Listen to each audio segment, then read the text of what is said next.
muscle cars your dad sold and still regrets. Your dad had one.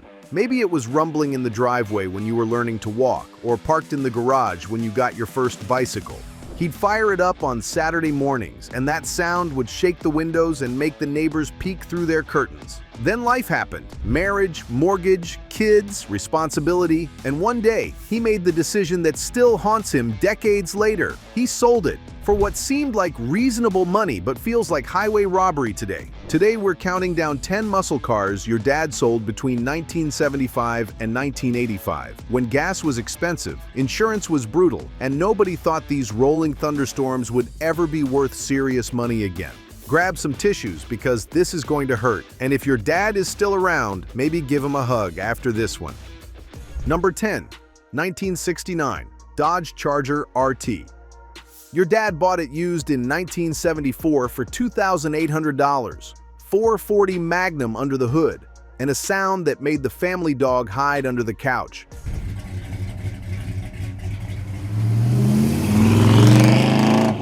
Every kid in the neighborhood knew that Charger coming home from work. He'd wash it every Saturday until it looked like liquid fire. Your mom complained about gas mileage, but secretly loved how heads turned when they pulled up anywhere. Then, 1979 hit. Gas crisis, mortgage rates through the roof, and you needed new shoes for school. When the neighbor offered $1,200 cash, your dad took it. "It's just a car," he told himself. Today, that same Charger RT is worth $85,000 to $120,000. Your dad sees them at car shows now, runs his hand along the fender, and tells the owner, "I had one just like this." Then he just shakes his head and walks away. Number 9. 1970 Plymouth Cuda 340. Not the big block Hemi car, but the small block screamer that could embarrass cars twice its price. Your dad found this lime green beauty in 1976 for $3,200. The 340 small block revved like a motorcycle, sounded like controlled violence, and went around corners like it was glued to the pavement. Friday night cruises, Saturday morning car washes, Sunday drives that turned into impromptu drag races at red lights. When the transmission started slipping in 1981, the repair estimate was $800. Your dad traded it straight across for a brand new Dodge Caravan. "The kids need room," he rationalized. That 340 Cuda is now worth $75,000 to $90,000. Your dad still remembers exactly where that green machine was parked when he first saw it. 1967 Camaro SS 396. Your dad bought it in 1973 for $2,400 from a college kid who needed textbook money. It had the 375 horsepower L78 big block and could wake up half the county. This was your dad's bachelor car, the one he drove on dates with your mom. She still talks about riding in that Camaro, how the wind would mess up her hair, and she didn't care because she felt like she was in a movie. In 1978, he sold it to a teenager for $1,800. "At least it's going to someone who'll drive it," he told your mom, making the kid promise to take care of it. Today, that SS 396 is worth $65,000 to $80,000. Your parents still drive past their old house sometimes, just to see if the new owners are taking care of the garage where magic used to live. 1969 Pontiac GTO Judge. A Ram Air 400 that sounded like the apocalypse with a throttle. Your dad brought home the most outrageous muscle car Pontiac ever built in 1975. The Judge wasn't subtle. It was Pontiac's middle finger to anyone who thought muscle cars should be conservative. Gas station attendants would come running when he pulled up. Other drivers would follow him just to hear that Ram Air engine sing. When your dad got laid off in 1980, the Judge had to go. He sold it for $2,200 to a collector who promised to preserve it, making him swear he wouldn't modify those wild graphics. Today, a real GTO Judge with Ram Air 4 is worth $90,000 to $130,000. Your dad has the original bill of sale framed in his garage, right next to where the Judge used to sit. But wait until you hear about the next 3 cars. These losses still make grown men cry. Number 6. 1970 Buick GSX Stage 1. Nobody expected Buick to build a legitimate street fighter. Your dad found this beauty in 1977 for $3,800 from an older gentleman who wanted something more comfortable.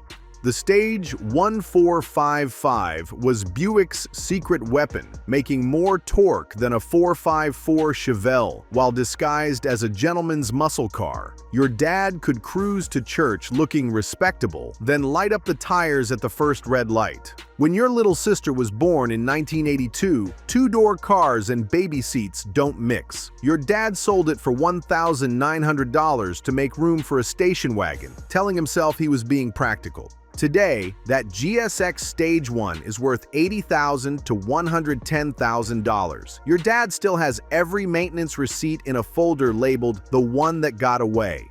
Number 5. 1968 Shelby GT500. Sitting on a dealer lot in 1976 for $4,200. The 428 Cobra Jet wasn't just powerful, it was apocalyptic.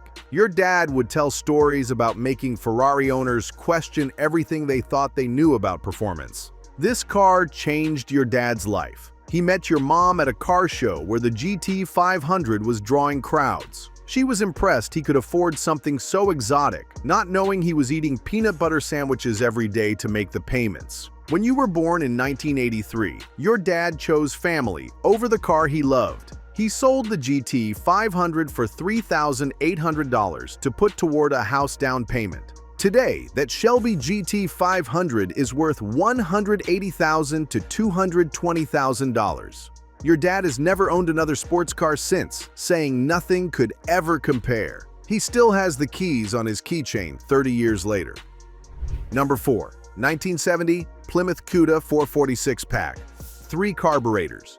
That's what your dad always mentions first. Bought in 1975 for $3,600 from a drag racer who was getting out of the hobby. When your dad mashed the accelerator, those outer carburetors would kick in with a sound like controlled explosions.